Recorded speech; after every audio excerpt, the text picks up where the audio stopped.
Welcome back. Here's where you left off. Spoilers ahead for chapters 15 through 19 of Convergence, Book 5, Desperate Measures. So Leonard, these chapters were interesting, but the first chapter, chapter 15, I had to read like twice. There was so much dense information in there that I had to go over it again because we were talking, Boots and Kaz were talking about the gods, and we went over so many of them. So Signy is with the North gods. The Tuatha are apparently the evil overlords, and the Asgards are the sort of warring Valhalla kind of guys. And there was a lot to it. Did you really pick up on all of that yourself? Yes, I did. With a caveat. You're right. The chapter we read has so much information, so much background story, and it actually, what we just learned is literally a combination of questions we had for the past 3 books, right? And where we are now, we're like, okay, everything makes a lot of sense. It makes a lot of sense because we already knew going into it that the Egyptian god has been mirrored to the different universe versus our reality. So there's a lot of like mirroring all over the place, right? So when they were explaining it, it makes a lot more sense now. It doesn't feel like I have to memorize things. Now it's sort of everything feels like it becomes a 1-to-1 thing. You know what I mean? So it's pretty nice to put everything together. That's how I feel, right? So let's talk about the plan, okay? And the plan being the Tuatha sort of. Okay, let me try to get this straight because I took notes. Okay, so Tuatha were the big baddies, and then they got arrogant, and then I think it was the North gods that sort of came back and fought against them. So Boots is with the what were they called? They're the Norse gods. Boots came from the Norse gods. Well, so Signy's with the North. Yeah. Signy's with Asgardian kind of people. Right, that's who she's with. So she's with Loki and all them. And apparently she had something entrusted to her, which is an interesting question. What was entrusted to her? I don't know what it is. So we don't know. I don't know. She kind of lost it. I mean, that's a big question that wants to go through. And then the lords of Asgard are kind of crazy, and they go to Valhalla, which, I wonder when reading this, I was thinking, did Craig Alanson like go on a worldwide trip and write it off as research? That's normal for writers, man. That is normal for writers too. Yeah, I know. It's like I think like trip he just like that because there's so much here, just packed into one. I thought this does not sound like a Google search. This does not sound like a Google search at all. Real writers don't do Google search. They go to the site itself. Credit to him. I really had to go through and read this chapter again just to keep up with it. But what we find is that Kaz and Boots come up with a plan that they're going to go into the Nether and make an offering to Boots's gods. And hopefully, if they're real lucky, get a hold of the Asgard, and Signy will go with them and talk to the gods and get their help. Well, Boots is going to kill something and do an offering to figure out which god is what. That's what the plan is. His plan is to hunt, present, and find out which territory they belong to. Right, so it's not. It'll be nice if he gets to his own world, and present an offering, and Diana showed up. I was like, hey, Boots, what's up, buddy? Right? But this one is like, I'm going to do an offer and find out which god shows up. Then we'll figure out what part of the Nether that they are at.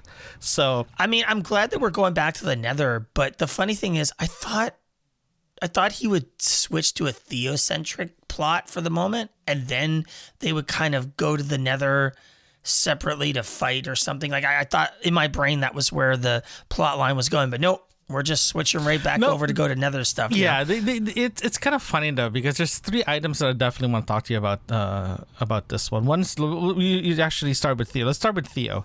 I think that last episode we made a discussion that this episode this week's assignment actually clearly portrayed who is Theo, how powerful he is, how much influence he has throughout the order itself. And we were both right that Theo is book smart. He already said it several times too, that my magic is based on spells. It's like I follow recipes to make this work, and Kaz does something different. He uses magic way different than he is. He draws it. He draws it out of the air, and so it actually really fundamentally talked about 2 fundamental different ways of approaches of doing it, where Theo could teach somebody to do the recipes and to make it, but Kaz is sort of like the guy that can manipulate it and use it in a way he wants, which Theo doesn't even seem to understand that that's possible. Yeah. And because Kaz went through a exploration of finding out, like, can I do this? Can I do that? Theo just believes that because he has the knowledge in these books, that he has what Kaz doesn't. But in a way, what does Theo have that Kaz doesn't? I mean, Kaz has more flexibility than Theo. As Theo even said, I have to immensely focus, and if I mess up even a little bit, it doesn't work, and so forth. And it doesn't mean that Kaz doesn't have to focus, but his magic is based around grabbing energy around him.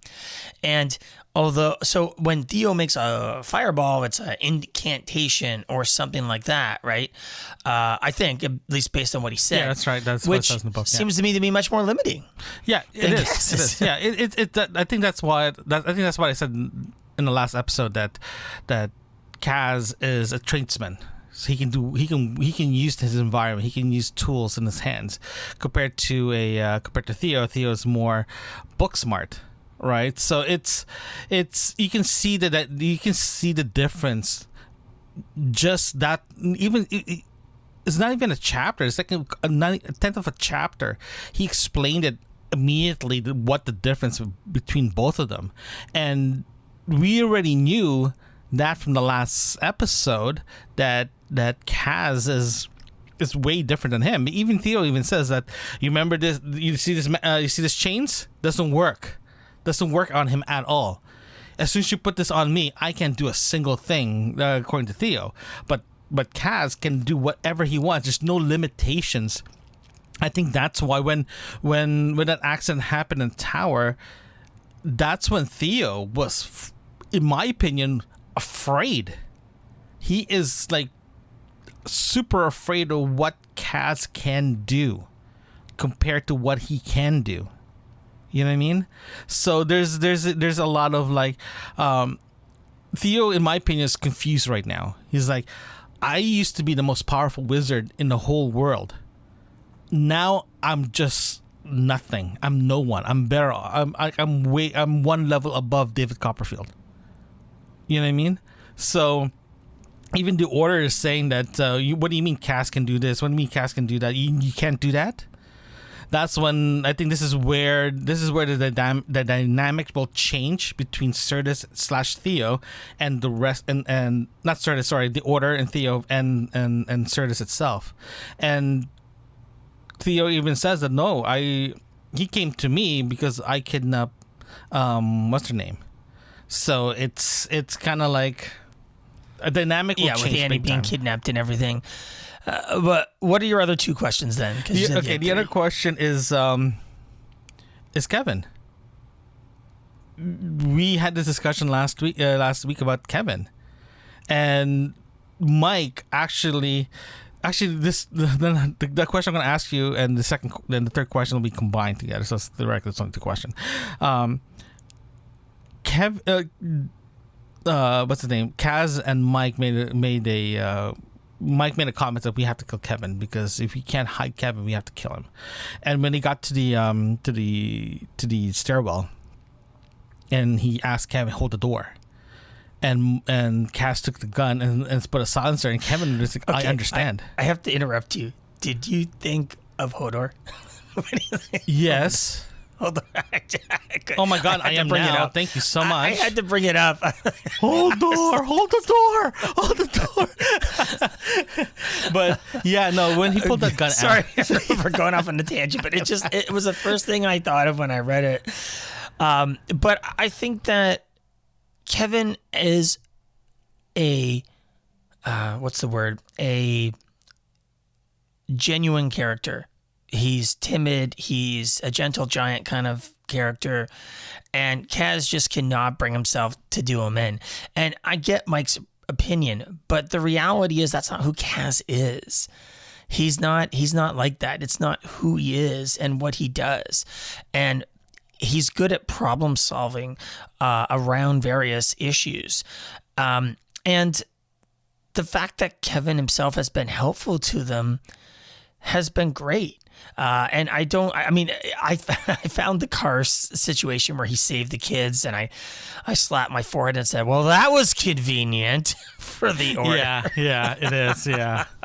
I was like, I mean, how often, like, to be fair to Craig, he doesn't usually do these slap moments like, well, that was, he's not normally doing that. So I got to give him some credit there. But it was very like, really, Craig? Really? Just yeah, it happened. Like yeah, it's a nice to say that because he needs some type of conflict. So it makes a lot of sense, especially for Kevin, because again, I have a soft spot for Kevin. I like Kevin a lot.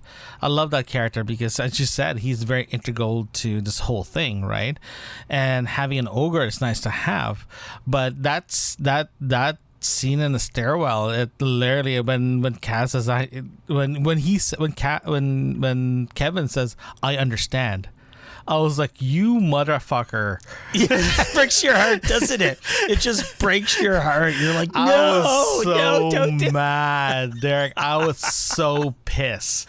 I was like, you know what? To be fair, that's good writing. That's darn good writing. I mean, was like, talk about guilt tripping you into it. Yeah, Craig made me swear.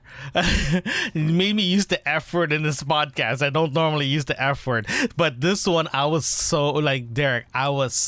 I want to say I was heartbroken when Cass took that gun out and put the silencer. I was like, what are you doing? I was in a train heading to downtown Toronto when I was reading that part. Trust me, I was like, I was like, why?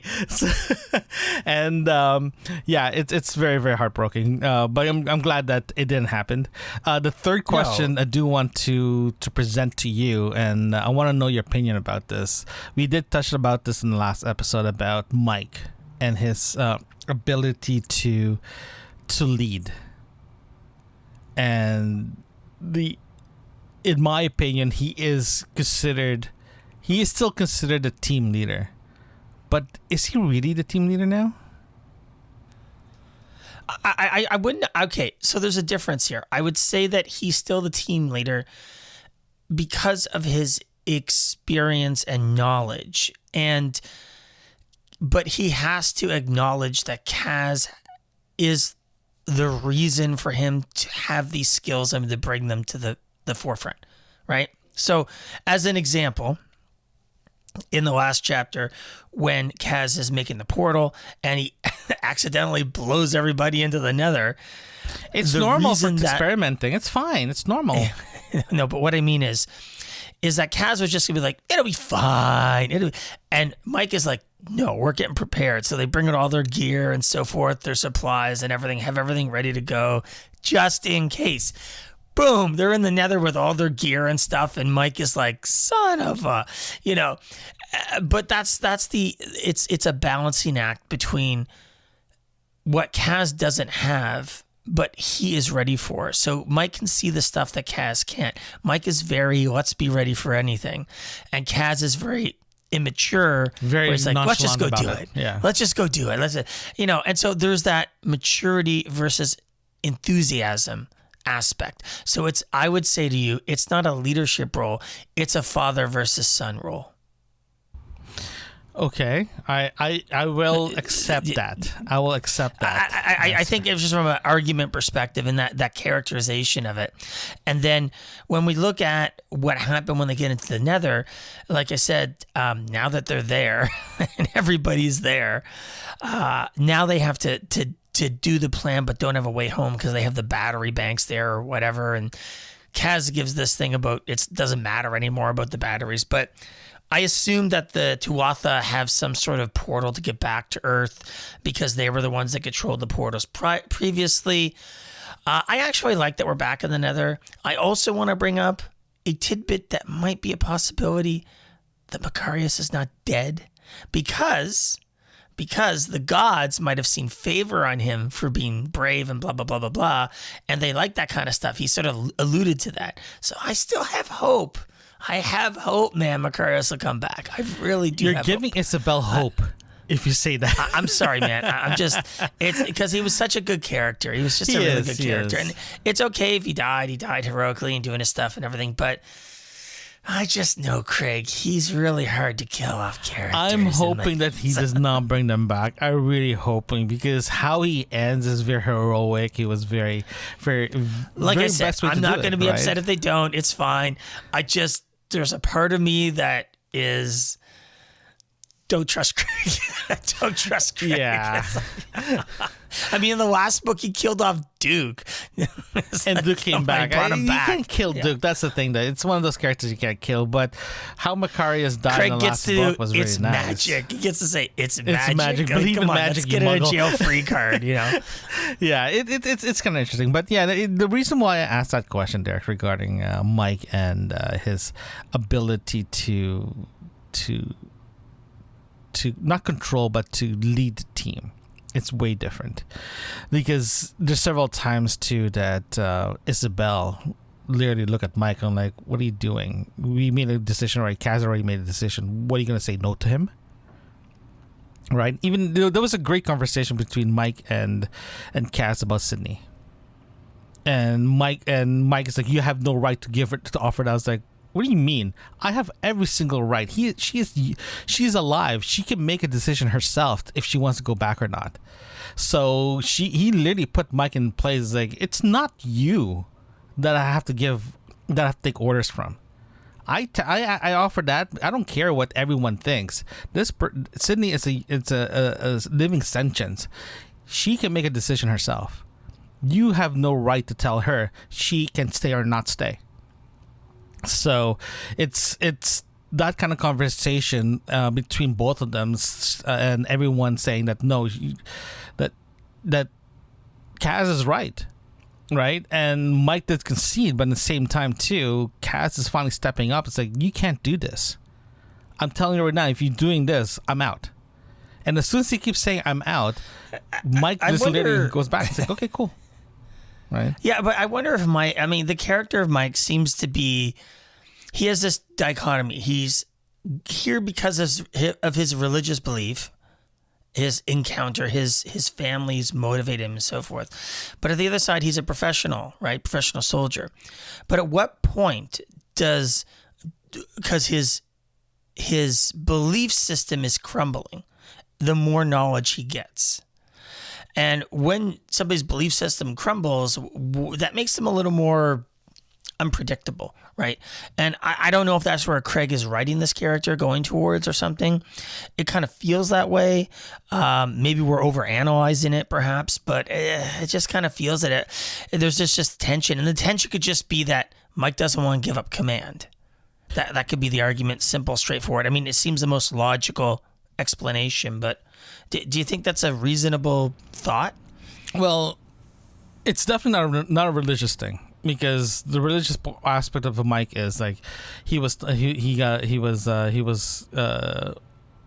Archangel Michael talked to him and said, hey, I need you to go search this people and work for them, right? That's just like paraphrasing everything here, but Mike was put in position to lead, right? And Annie put him in that situation.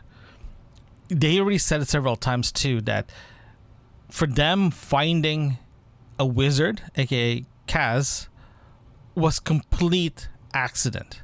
Their mission was not to look for a wizard. Their mission is to stop the Order. But while doing that, they found Kaz. And Kaz agreed to work with them because he wants to stop the Convergence. That's fine. Even Kaz said several times, I don't work for you. I don't work for Certus. The last time I checked, you guys are assisting me, not the other way around.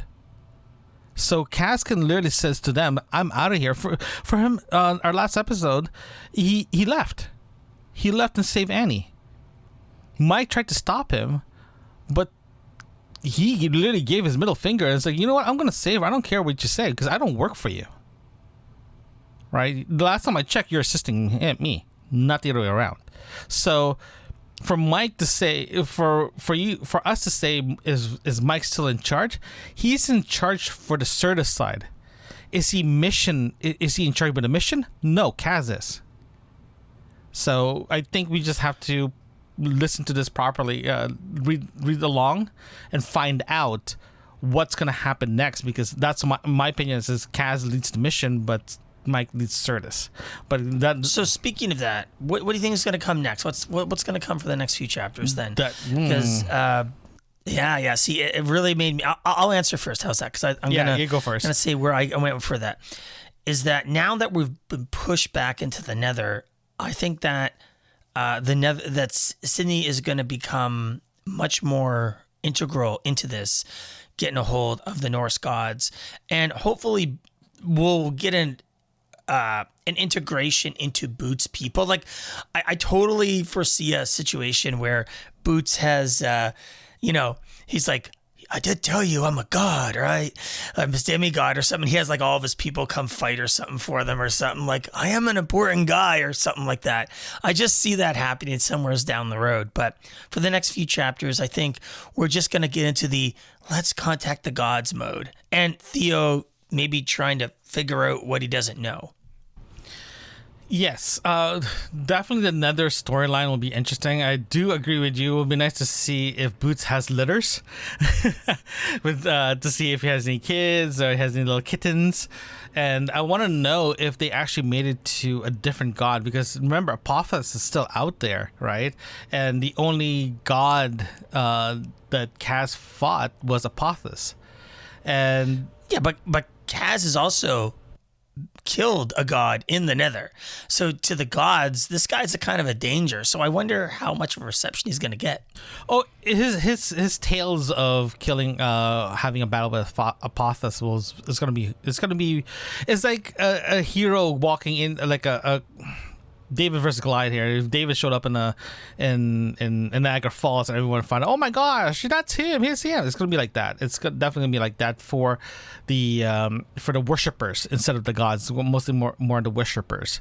And if Boots is walking down the street with Kaz, then they're gonna say, well, that's Booth. That's Mr. Booth. That's going to be like, oh, yeah, he's a god too. Now he elevated himself. So that's going to be interesting. But as for Theo, that's going to be a very interesting storyline too. But it would be nice to see Theo sort of like mending himself and all that good stuff. But at the same time, he's trying to twist the Order to make sure that the Order will be working for him, not with him. Join us next time as we review chapters 20 through 23 of Convergence, Book 5, Desperate Measures. Thank you for joining us today. Don't forget to hit that subscribe button and share a review. We love to hear from you. Send us an email at yourbookmarksinfo@gmail.com. Join us again right here where you left off.